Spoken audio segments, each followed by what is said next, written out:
Assalamualaikum warahmatullahi wabarakatuh. Perkenalkan, nama saya Tati dari kelompok 2 akan menjelaskan tentang faktor-faktor yang mempengaruhi keberhasilan belajar mengajar. Faktor yang pertama yaitu faktor dari tujuan pembelajaran. Tujuan pembelajaran ini merupakan hal yang sangat penting sekali karena inilah yang ingin kita capai di akhir pembelajaran nanti, sesuai atau tidaknya dari tujuan pembelajaran. Yang kedua yaitu faktor dari guru. Guru sangat berperan penting dalam keberhasilan belajar mengajar.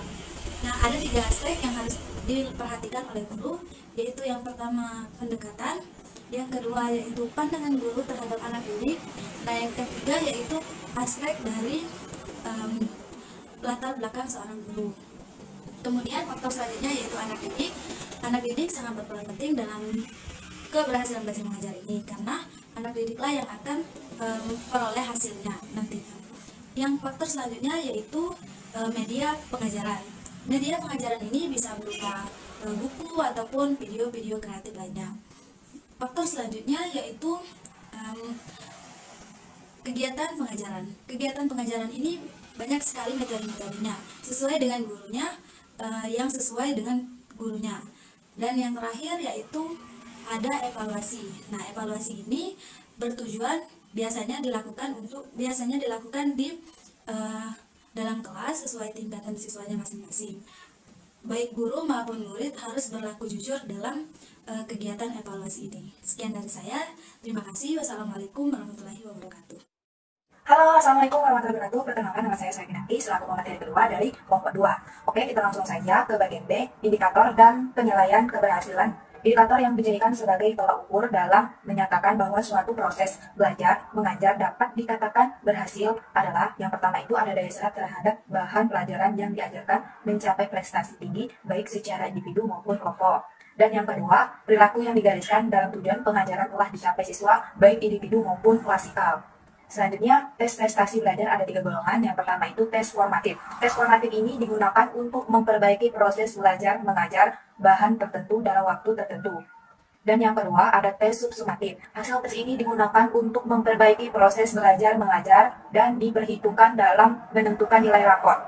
Dan yang ketiga ada tes sumatif. Hasil tes ini biasanya digunakan untuk kenaikan kelas, untuk menyusun ranking anak didik atas keberhasilan yang dicapainya dalam 1 semester ini. Selanjutnya kita ke bagian C, ada tingkat keberhasilan. Untuk mengetahui sampai di mana tingkat keberhasilan belajar siswa dan sekaligus juga untuk mengetahui keberhasilan mengajar guru, kita bisa digunakan tingkat acuan sebagai berikut. Dan yang pertama itu ada istimewa atau maksimal, apabila seluruh bahan pelajaran yang diajarkan itu dapat dikuasai siswa. Dan yang kedua, baik atau optimal, apabila sebagian besar optimal. Apabila sebagian besar 85% sampai dengan 94% bahan pelajaran yang diajarkan dapat dikuasai siswa. Yang ketiga, baik atau minimal, apabila bahan pelajaran yang diajarkan hanya 75% dengan 84% dikuasai siswa. Yang keempat atau yang terakhir itu kurang, apabila bahan pelajaran yang diajarkan kurang dari 75% dikuasai siswa. Baik, itulah tadi pemaparan materi dari saya Soekinanti selaku pemateri kedua dari kelompok 2. Semoga bermanfaat. Saya akhiri. Wassalamualaikum warahmatullahi wabarakatuh. Assalamualaikum warahmatullahi wabarakatuh. Perkenalkan, nama saya Amelia dari semester 4A. Saya dari kelompok 2 akan melanjutkan pemateri sebelumnya, yaitu saudari Soraya Kinanti. Langsung saja ke materi, yaitu program perbaikan. Dalam tolak ukur keberhasilan proses belajar mengajar ada 2 poin, yaitu yang pertama, jika 75% anak didik yang mengikuti proses belajar mengajar mencapai tingkat keberhasilan yang optimal, minimal, dan maksimal, maka program dilanjutkan dengan pokok bahasa yang baru. Yang kedua, jika 75% anak yang mengikuti proses belajar mengajar mencapai tingkat keberhasilan yang kurang, maka dilanjutkan dengan program perbaikan. Pengukuran tingkat keberhasilan ini sangatlah penting, oleh karena itu haruslah berhati-hati, valid, dan objektif. Program perbaikan bisa dilakukan dengan pertama, mengulang pokok bahasan sebelumnya, yang kedua, memecahkan masalah dan menyelesaikan soal bersama, serta yang ketiga, memberi tugas-tugas khusus. Itu saja materi dari saya. Sekian dan terima kasih, dan akan dilanjutkan oleh saudari Rini Rosalia. Assalamualaikum warahmatullahi wabarakatuh.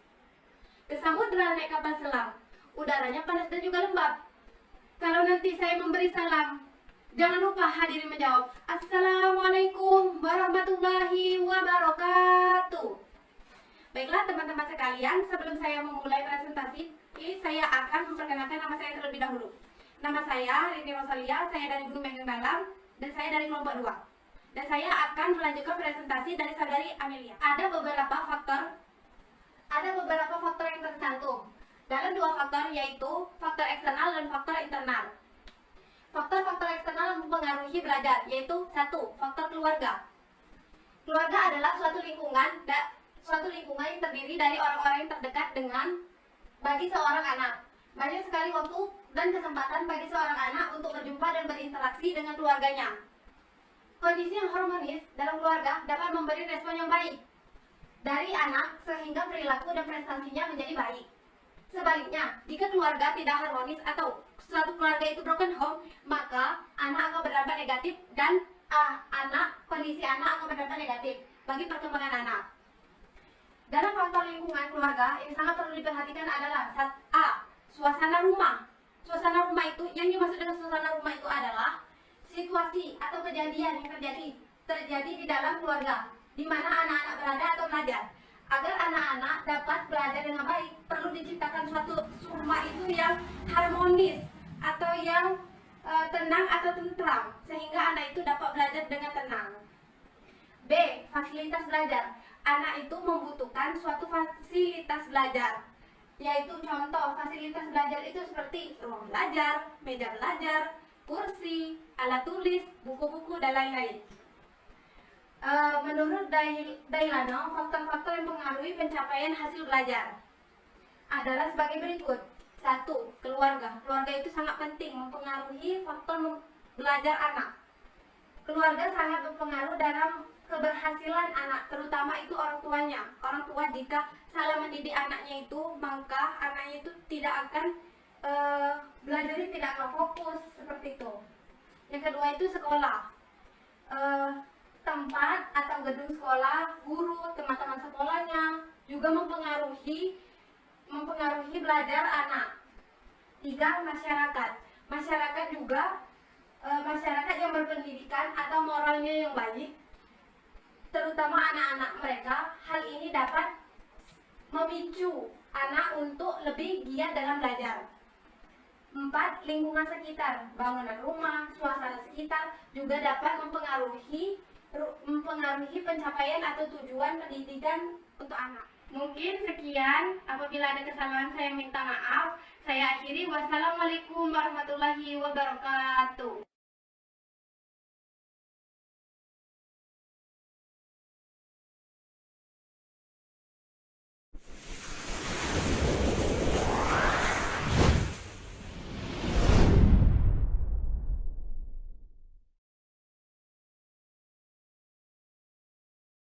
Bye.